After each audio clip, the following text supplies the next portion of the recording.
Bismillahirrahmanirrahim. Assalamualaikum warahmatullahi wabarakatuh. Halo kakak semua, apa kabarnya hari ini? Alhamdulillah, luar biasa.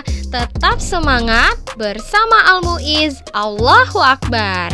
Nah, hari ini kita akan belajar tematik tentang daur hidup hewan dan sikap yang baik dalam memberi saran dan pendapat, ya. Nah, sebelum kita masuk ke pelajaran, mari sama-sama kita berdoa terlebih dahulu supaya pembelajaran kita diberkahi oleh Allah Subhanahu wa Ta'ala, ya. Sikap berdoa, tangannya diangkat, kepala ditundukkan, berdoa mulai. A'udzu billahi minasyaitonir rajim. Bismillahirrahmanirrahim.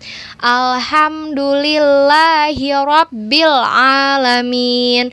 Ar-Rahmanir-Rahim. Maliki yaumiddin.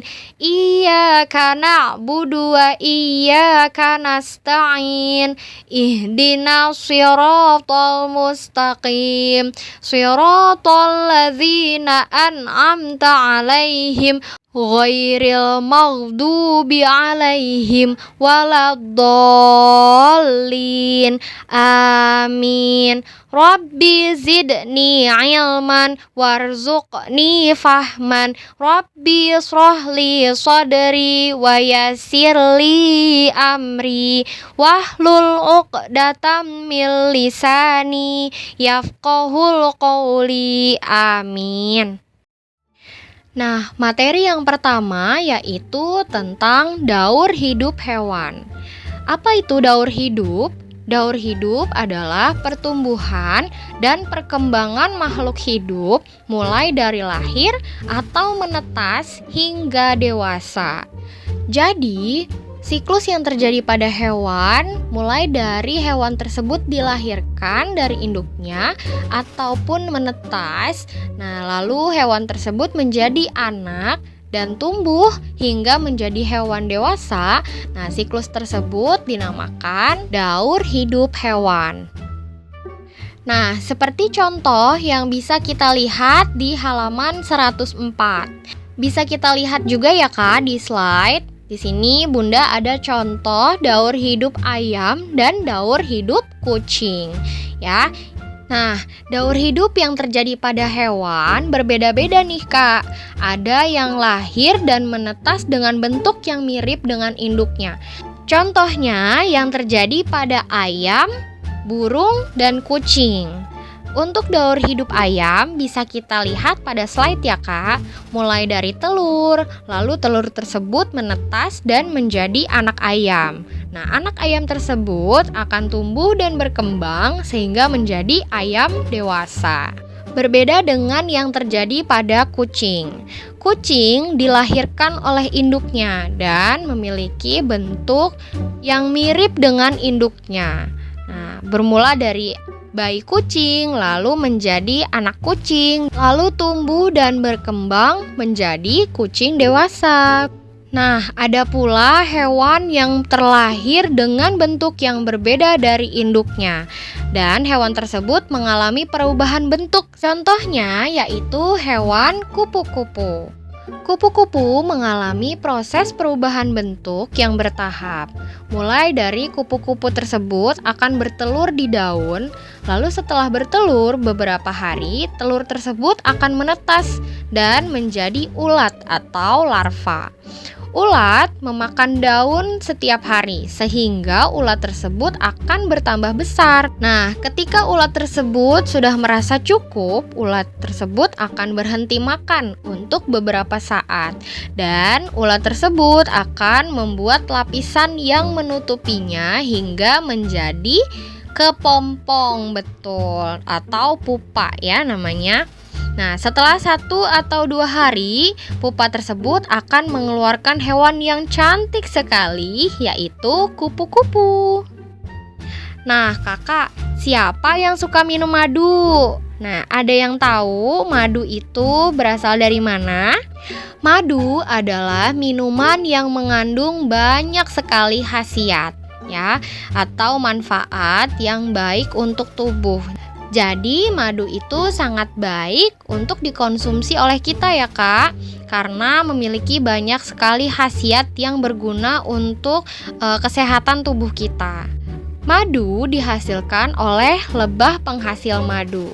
Nah, siapa yang tahu daur hidup lebah itu seperti apa? Daur hidup lebah kurang lebih memiliki siklus yang sama dengan kupu-kupu, ya.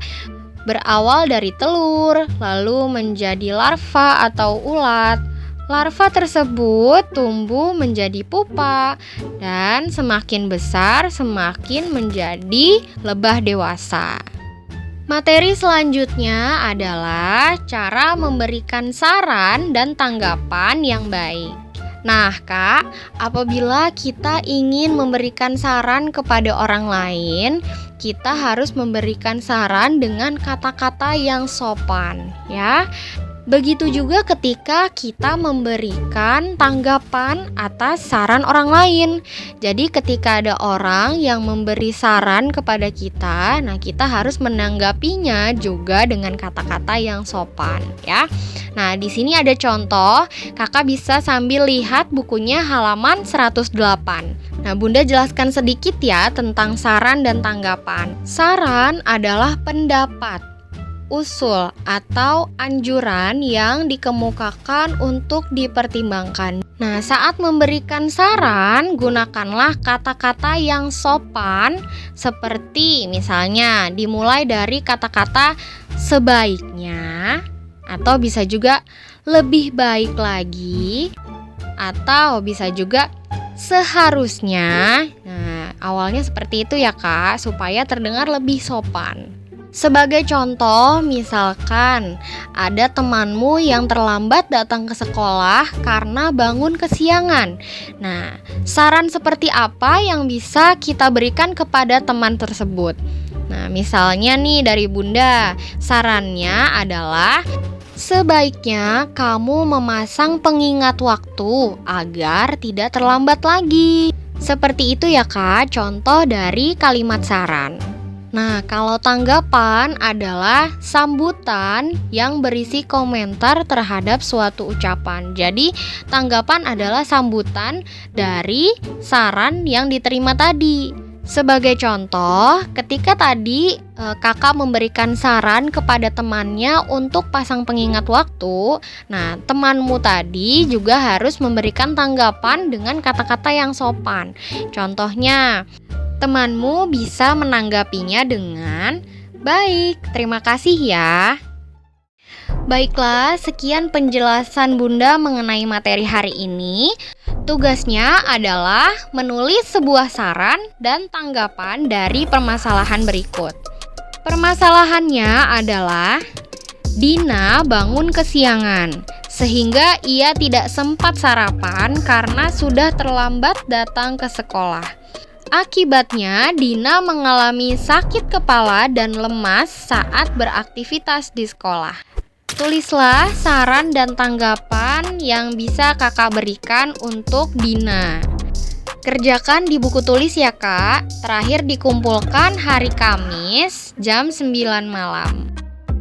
Terima kasih kakak semua yang telah menyimak pembelajaran hari ini. Tetap semangat.